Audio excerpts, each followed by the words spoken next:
Howdy, all you delicious people. I'm here today to review The Darkest Minds. So we have a title that doesn't really explain the movie very well. But then not only that, this movie is to have been based off of a novel that, here's the goofy thing. This story basically feels like another story, almost copy and paste like. And with that said, I would have to immediately compare The Darkest Minds to Divergent easily. But not only that, we have like a Divergent kind of story that has, on top of that, superpowers. So, really, with that said, if you are to go on and love like the story Divergent and you like superpowers, man, are you gonna like this story. And if you don't like Divergent, if you don't like superpowers, then why are you here? Sorry, this isn't going to be for you. So, going into this story, we have a number of kids who have certain power classifications, it seems. And so, they have to go on and have this whole, like, pyramid of levels, which, honestly, once you get past red, why do you need to go anywhere else? It doesn't make sense to me, but whatever. So, what ends up happening is all of a sudden, all these kids start getting this illness, this sickness that is to be called the idiopathic adolescence acute degeneration.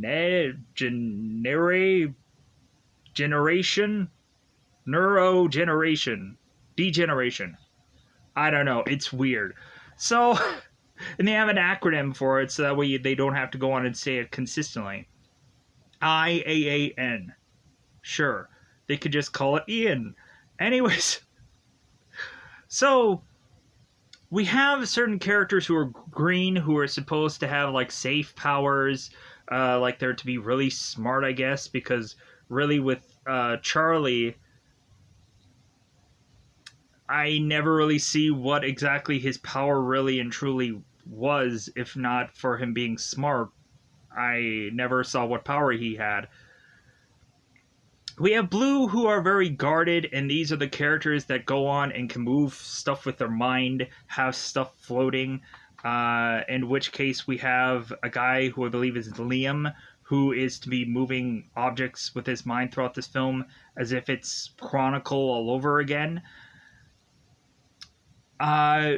We, of course, have Yellow, who is, like, Caution, and it seems that this is where we get to the characters that have these kind of, like, rogue-like powers, or eventually are to go on and be like Zoo, who touches a certain item and can electrify it, and so, like, that's Yellow. And then Red and Orange are to basically be like, hey, like, get away from these people because they're going to kill you. Because, of course, Red is dangerous and Orange is lethal. I wonder who the main character is going to get for the color of which that she's going to have. It's a mystery. But supposedly Reds and Oranges are to actually be the most rare, as if they're the dragons of all these kids. They're the unicorns of the kind of kids that, of course, are to exist out there.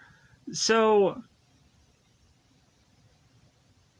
we go on into this story, and we have a number of kids that are starting to die off.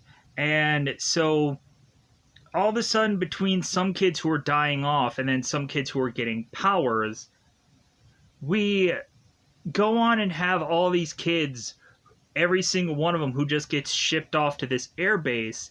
And they, of course, are to be determined what kind of power they have. And then they are to be separated via this airbase to go and have them, like, basically be, like, sweatshop workers, and are to go on and have them be manufacturing like army boots and cleaning boots and all kinds of goofy things.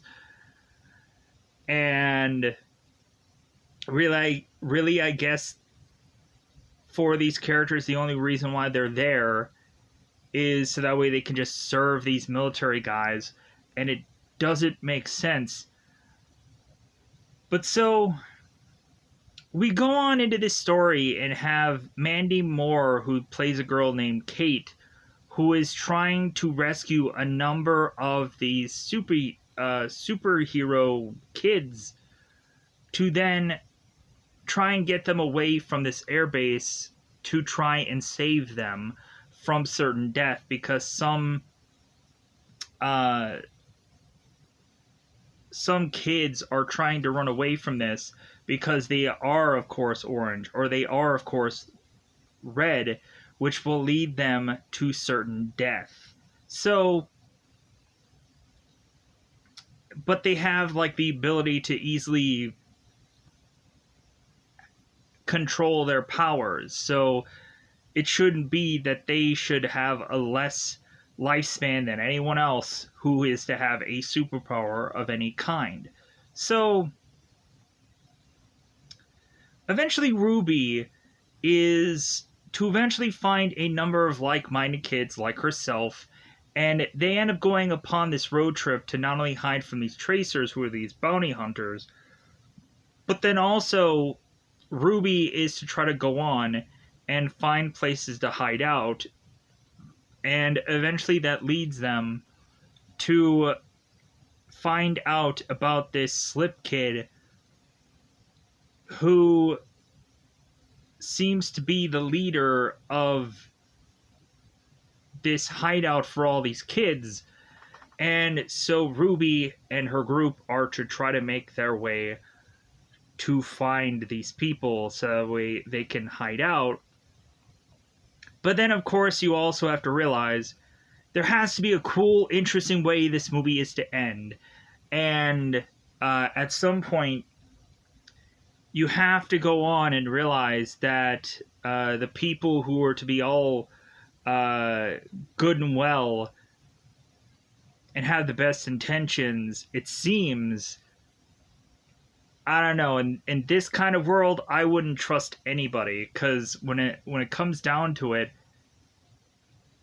anybody who doesn't have powers compared to a person who has powers, like, they're going to turn that person in to save their own lives. So with that said, yeah, that's the horrible truth about this story.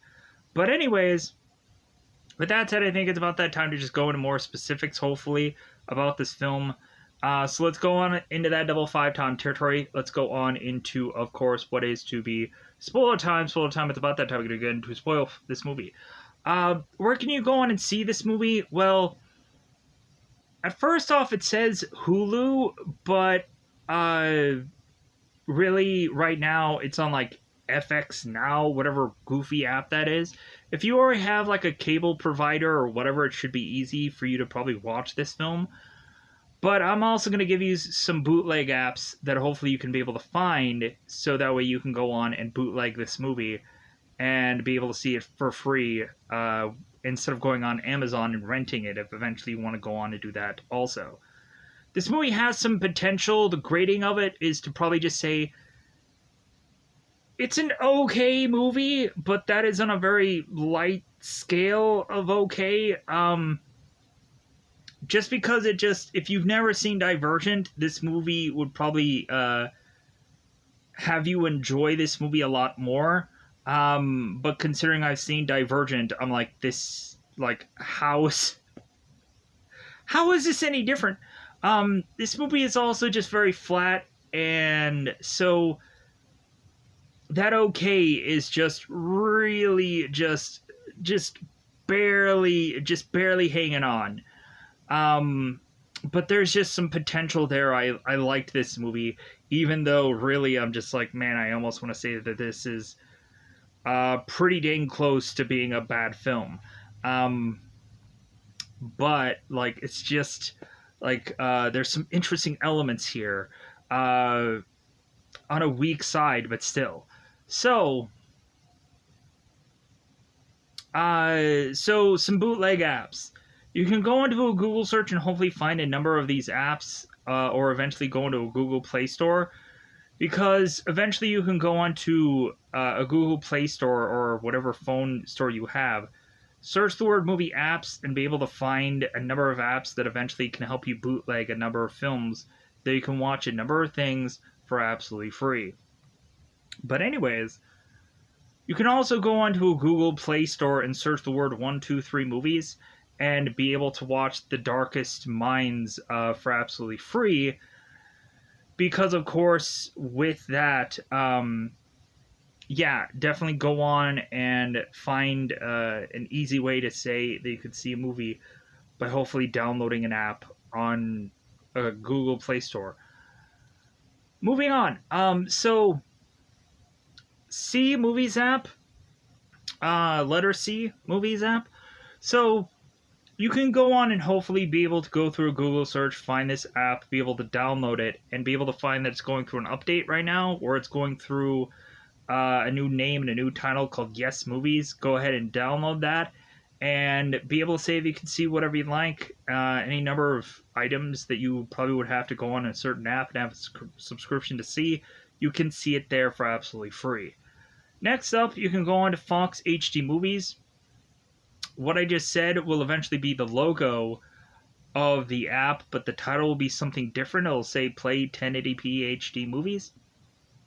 So, the third and final one that is to be just like 123 Movies that I just recommended you is a app that has two words, TV Crush. So, you can go on and search the words TV Crush through a Google search and find out that TV Crush had changed its logo and its title to be called HD Movies 123 Movies. You can go ahead and find this app that has HD words upon the logo, and it has a king crown off to the side. Go ahead and download all of these apps. Hopefully you'll be able to do so and say that you could see whatever you like for absolutely free. I kind of like to go on and have a variety of different apps because you don't know how long that these apps are going to exist for. But not only that, there's sometimes where you can just find a movie or show to see quicker via any number of these other apps. So that's always the beneficial thing, to kind of just keep a variety of number of things that you can have collectively together.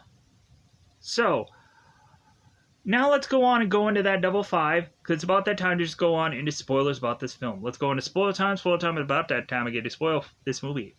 So, in the very beginning of the film, we, of course, have a young Ruby, who, of course, is to be 10 years old. So, 10-year-old Ruby is to be in this school, in this cafeteria, noticing this one girl is to all of a sudden be holding on to this cup at her table, and the cup crushes, and the girl falls, and she dies. Oddly. So, that, I guess, was the start of this whole IAAN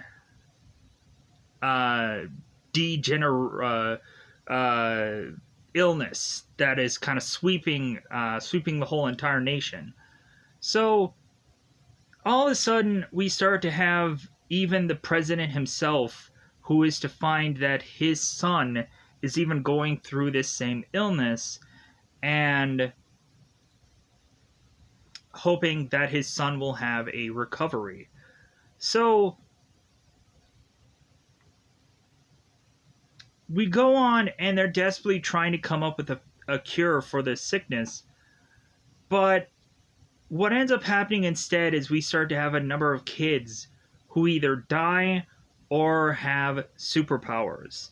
And so eventually Ruby is to go on and be in her bed with her parents, and all of a sudden we find out that Ruby accidentally uses her powers on her parents to forget that she even exists. And so all of a sudden Ruby is to wake up the next day to have her parents just like, okay, who are you? Like, like, do you, like, does your family know you're here? And Ruby's like, Mom, like, it's me. And we of course have Molly, I believe. Yeah, Molly, who is to tell Ruby, it's like, I don't know who you are. So we have Ruby that I guess is to eventually become homeless. And so she ends up, of course, getting shipped off to the Thurmond Air Force Base to eventually be shipped off with a number of people that are in this bus to then eventually find out how powerful or unpowerful any number of these people are.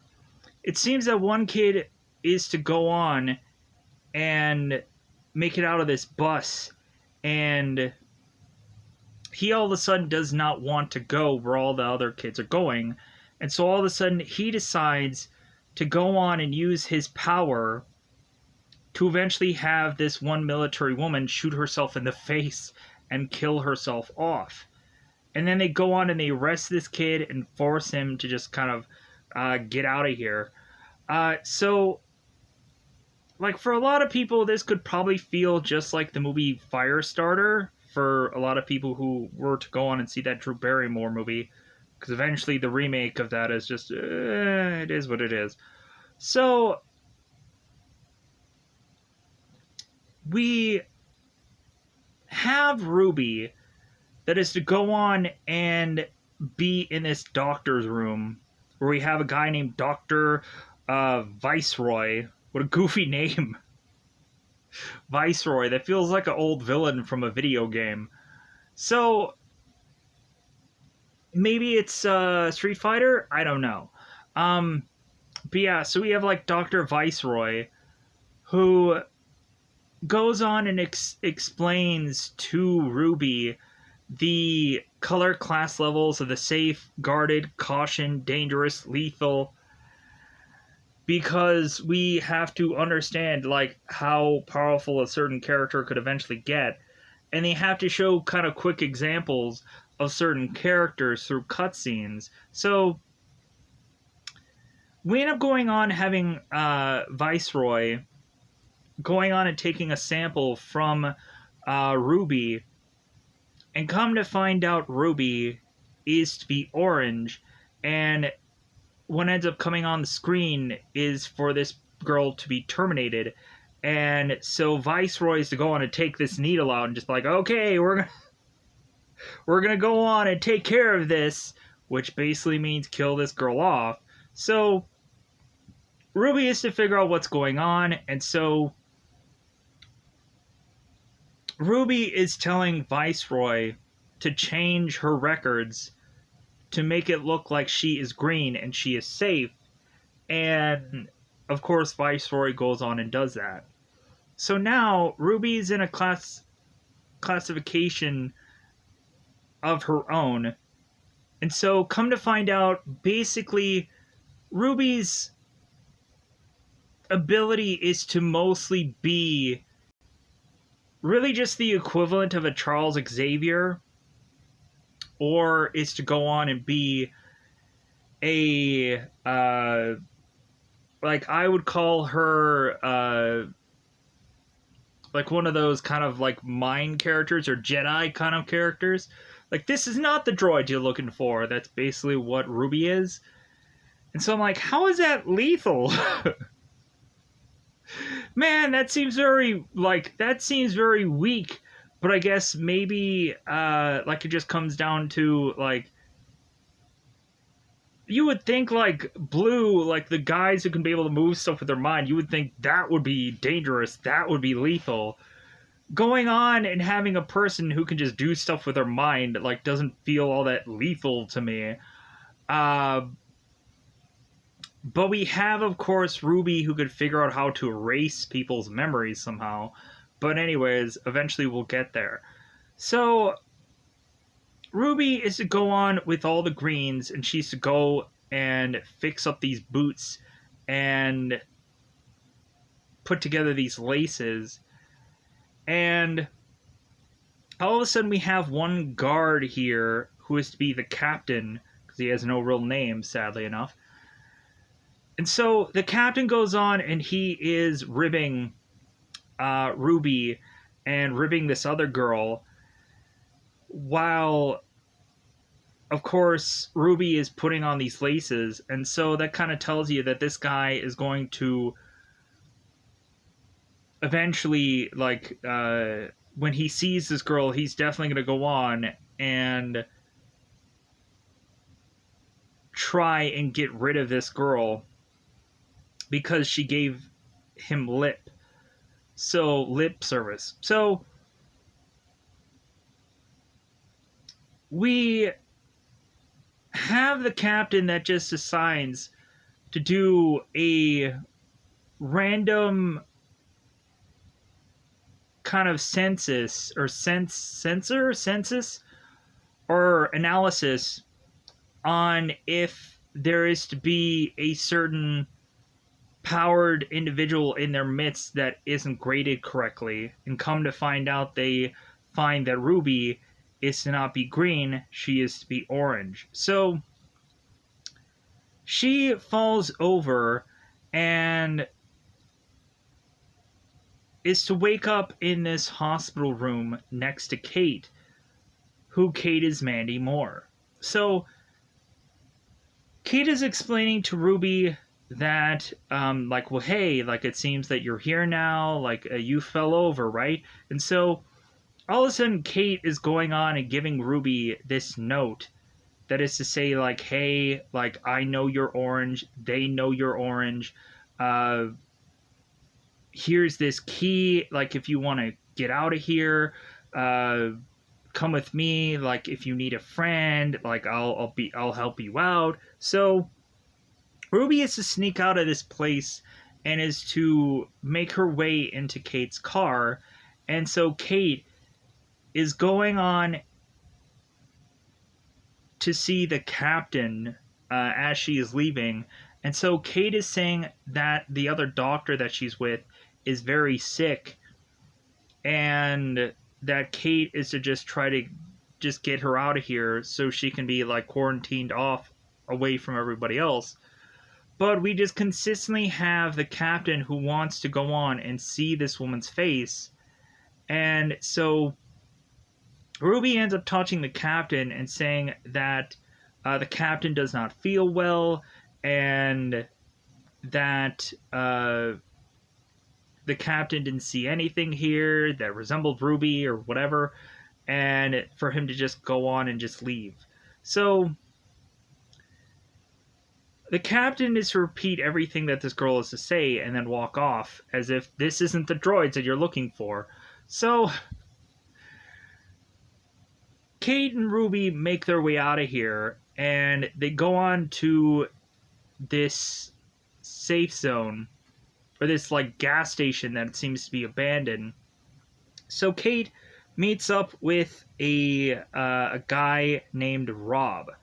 So we have Kate and Rob, who is exchanging kind of who they found lately, where it seems that Rob is to mention how he has a lead on one kid that is red, and so on and so forth. And so all of a sudden, Ruby is to go on and touch Rob's hand, and she gets a memory from Rob's brain that says that Rob at some point had gone on and nabbed one of these blues, one of these kind of kids who can kind of move things with his mind or whatever. So Ruby feels unsafe with Rob, and so she starts running off into this gas station, and all of a sudden is to run into a number of superpowered people herself, going on and meeting with a girl named ZU. And so ZU, of course, to have these yellow gloves like we kind of see here, and she goes on and she touches this item, and it starts to electrify it, and then she runs off. Ruby chases after her, realizing that she has superpowers, so she's like, oh, okay, like, I'm gonna go and just follow this girl. So all of a sudden we now have Liam and we have Chubbs, or Charlie, who are to make it to this van. And so Zoo is to cover up Ruby with this blanket, and is to hide her until it seems like the right time where she can like tell these people that she's in the van. So Liam and Chubbs are to go on and talk about how they were to see a bounty hunter named Lady Jane. So they're like, well, yeah, are you sure that you saw her? Yeah, I think I saw her. So we have these kids go on and drive off, and all of a sudden we have Mandy Rose, Kate, and we have Rob, who's running after this van thinking that Ruby is inside of it. So Rob and Kate get into their own car chasing after this van, and all of a sudden we also have Lady Jane, who a lot of people probably know from Game of Thrones, is also in this other vehicle, and she is to be this bounty hunter, and she's shooting this gun, and it looks really cool. So we have Liam, who is to eventually, when Ruby is revealed in this van, we have Ruby, who is to go on and drive, and Liam is to use his powers of being able to move things. And so he starts ripping a number of trees out of the forest to just kind of chuck into the road. And eventually, we go on and have the guys kind of get away from Lady Jane and have a tree in front of Kate and Rob, and they make a getaway. So we realize that Ruby is to still have a certain outfit on that is to make her look like she was of course from the prison. And so they're like, okay, we need to go on and we need to go shopping and eventually get this girl a new set of clothes. So they go on to find this mall that's abandoned. Man, all these places are just abandoned now that you don't have kids.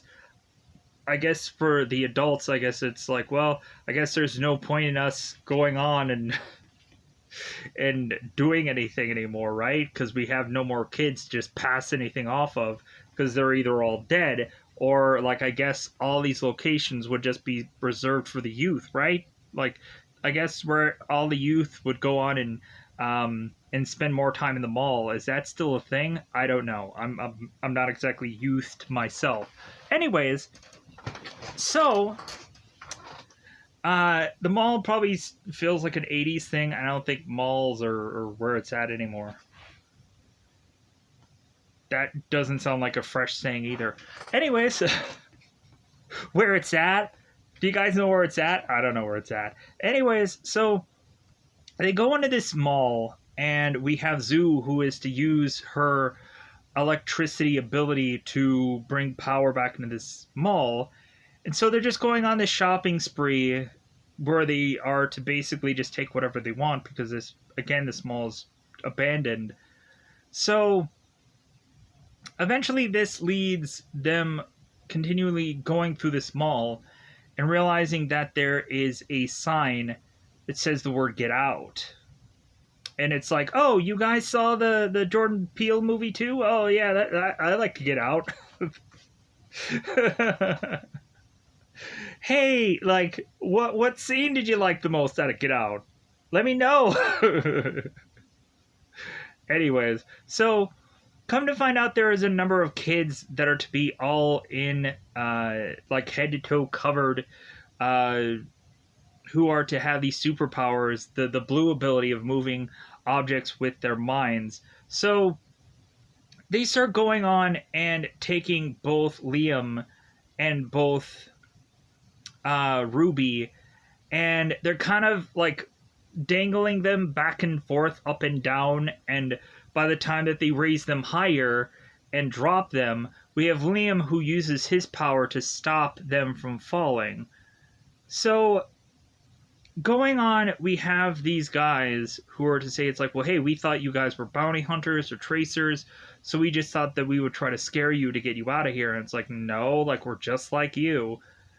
There was also the scene where Ruby was to go on and take this shower, and Liam was to give Ruby these socks and was to tell her, like, hey, like, while she's just wearing this towel, because of course we have to have like some kind of close scene where it's like, oh, this is as close as we're gonna get to some kind of like skin, you know what I mean, within this film.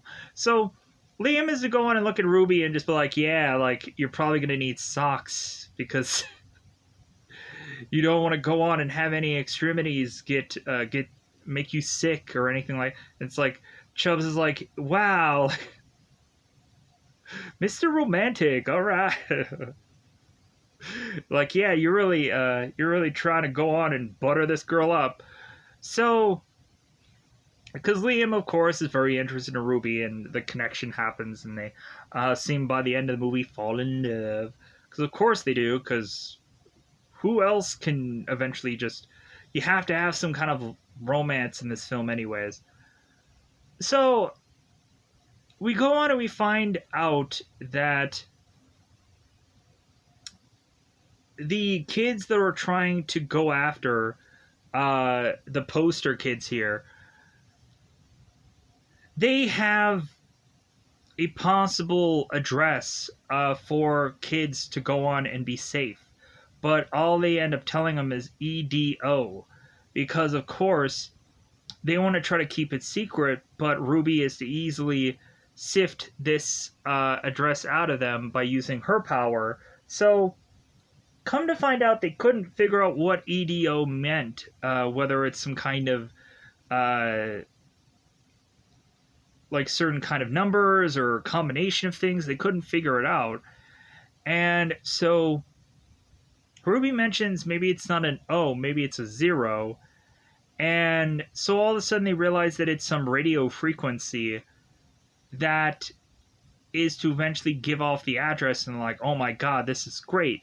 So we go on and we have the poster kids go off to make their way to this sanctuary that is to almost feel like the sanctuary from Divergent 2 or 3, whichever one was where they went to go on to eventually just kind of hide out.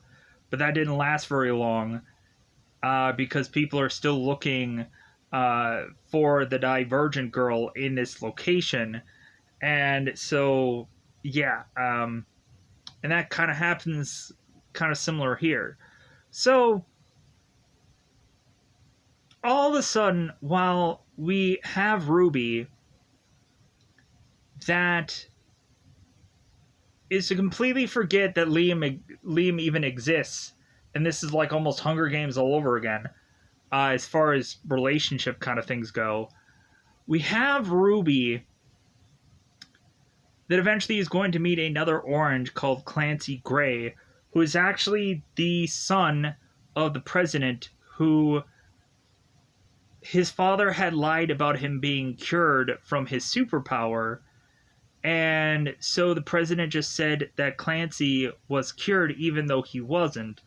And so going on, we have Clancy, who is to train Ruby on how to use her superpowers, because I guess somehow Clancy is to know how to use this ability. So we have a ton of time where Ruby and Clancy are together, and Clancy is to go on and give Ruby like this guide to how to use her powers, so on and so forth. So Ruby starts picking things up, and then eventually Clancy is to need to know a power that Ruby possessed that he doesn't have. He doesn't know. So Clancy wants to know how Ruby was able to erase her whole entire life from her parents and make them forget that she even existed. And so Ruby is to go on and eventually go with Clancy because she thinks that he's doing like all of what he's doing is the right thing, and plus also considering how Clancy has taught her so many things, it should be like the even thing to do to go on and give back. So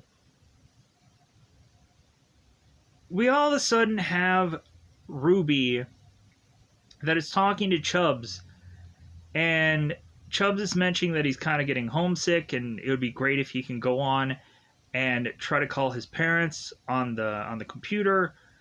And of course, Chubbs is a genius, and he can know how to like make the computer safe, and so on and so forth. So all of a sudden, when Ruby is to check in on Clancy to ask about if Chubbs can use his computer, Clancy comes to find out he is going on, and he is contacting the captain and all these guys to eventually harvest all of these kids. He's telling them exactly how many blues and how many yellows and how many oranges that he has here, and for them to come and get them. We also had a moment where Lady Jane was to eventually find these kids again, and this is while they were still on the road. And so while Lady Jane was trying to go on and almost kill some of the group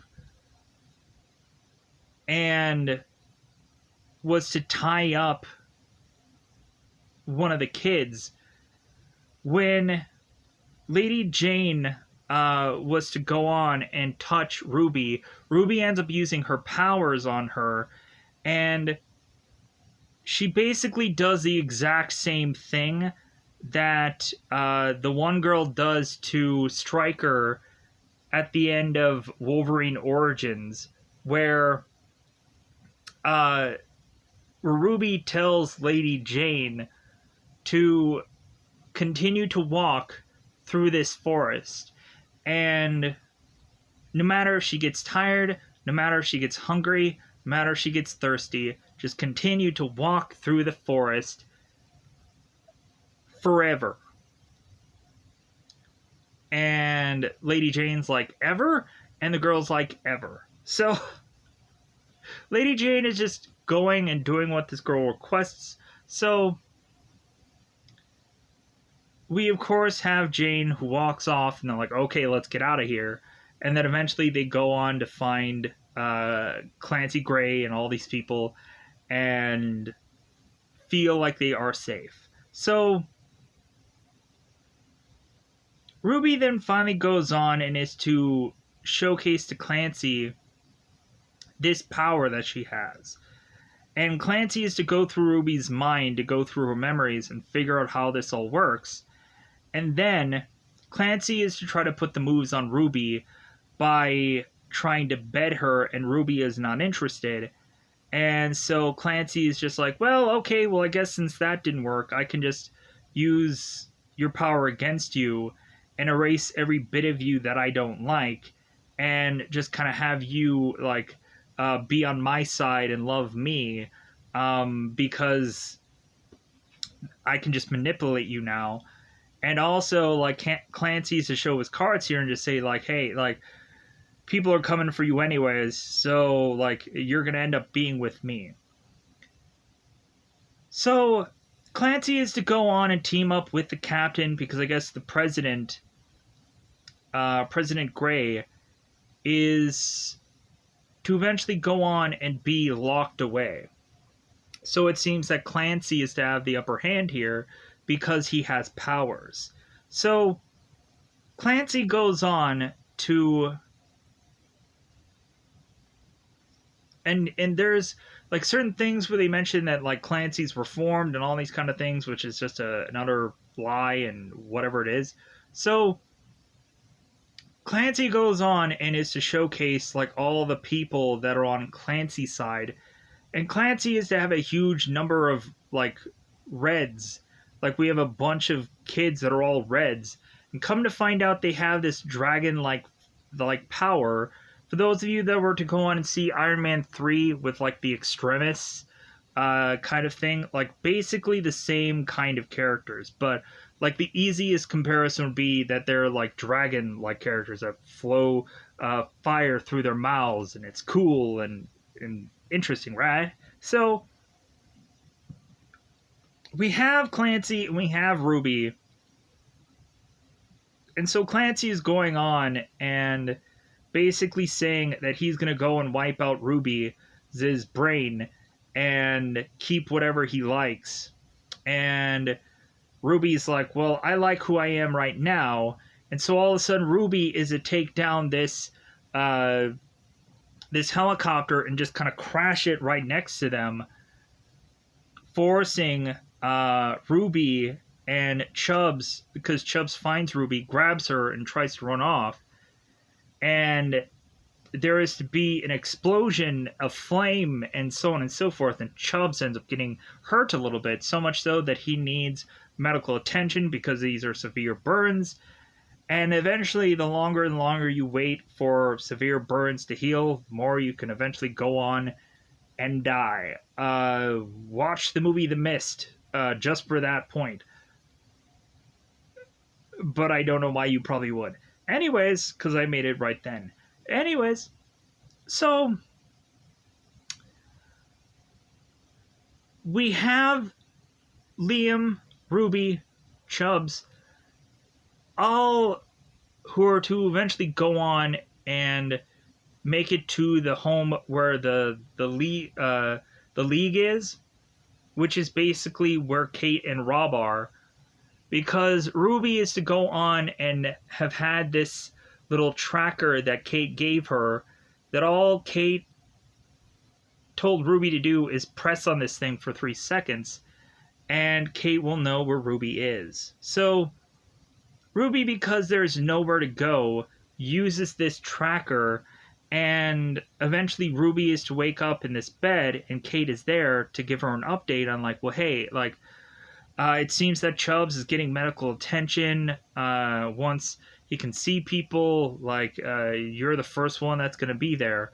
And so, I don't know what happened to Zoo. I think they kind of almost, like, it seemed like they forgot about her. I don't know what happened with Zoo, but really, the only people that are left in this story are just Rob, Kate, Ruby, and Liam here. Because I guess really they ran out of money at some point by that whole huge, massive action sequence. So, really, we have Ruby that is to finally tell Rob that he's basically an a-hole and that he should leave the room because Rob just wants to use people for their side, for their fight. And so Ruby doesn't like that because it's just using like certain people as chess pieces. So she tells Rob to leave with her power. And so Kate is to go on and tell Ruby, like, well, you have to go on and convince Liam to either fight with us or leave. And Ruby is to tell Kate, well, I don't think Liam is going to fight for our side because he doesn't like working with the League. So eventually Ruby goes on and talks to Liam, and that's when Liam is to tell Ruby that he loves her because, of course, at one point they had danced together. They have spent so much time together, and like both of them have at some points helped one another and saved one another. So Liam is, and plus also we have the moment where Ruby is consistently telling Liam that she's worried if she goes on and really touches Liam that she could possibly get some of Liam's memories or not be able to let go from certain people after using her power, because every time she touches somebody she'll get a memory of sorts. And so Ruby is to go on and make Liam's choice for him. about whether he's going to leave or whether he's going to work with the Legion. Because, of course, Ruby is going to work with the Legion. So, Ruby goes on and wipes every bit of memory out of her self being in Liam's brain. And that's when we start to see like the kind of the fading away of Ruby in a person's mind, besides what she did to her parents and what Clancy was to see Ruby do. Because I guess Ruby was to have her parents worry about her so much, so Ruby took herself out of their minds with her power by accident and didn't realize what the repercussions of that would actually be.